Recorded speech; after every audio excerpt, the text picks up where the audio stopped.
আসসালামু আলাইকুম ভিউয়ার্স, কাজলস ব্লগে আপনাদের সবাইকে স্বাগতম। আজকে আমরা আপনাদের সাথে গ্রিন চিলি সসের রেসিপিটা শেয়ার করব। এটা এতটা স্পাইসি কিন্তু মজাদার যে একবার খেলে বারবার যাবেন। বলুন তো, আপনাদের সাথে যদি এমন একটা সস থাকে যেটা আপনার যে কোনো পছন্দ খাবারের সাথে জাস্ট পারফেক্ট মানায়, তাহলে কতই না ভালো হবে।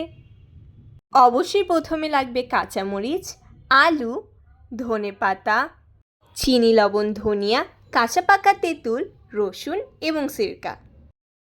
প্রথমেই একটা প্যানে আলু, সামান্য পানি,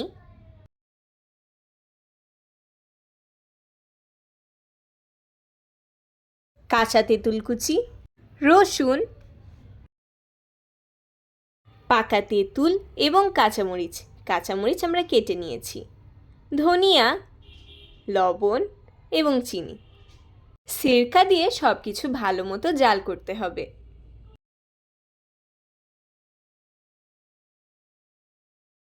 এ পর্যায়ে আমরা দিয়ে দিচ্ছি ধনেপাতা।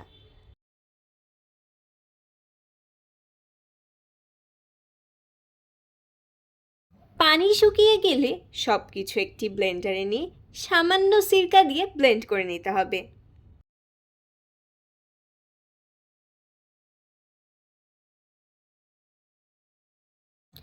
এবার এই মিশ্রণটি একটি ছাঁকনির সাহায্যে ছেঁকে নিব। সামান্য ফুড কালার দিয়ে এবার আরও জাল করতে হবে।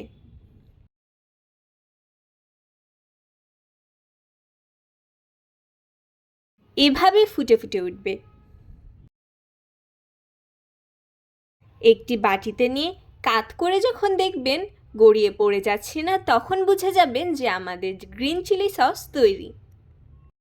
সংরক্ষণ করার ক্ষেত্রে জারের মুখে আরও ভিনেগার দিয়ে দিতে হবে। আজ এ পর্যন্তই। সবাই ভালো থাকবেন, সুস্থ থাকবেন, নিরাপদে থাকবেন। আল্লাহ হাফেজ।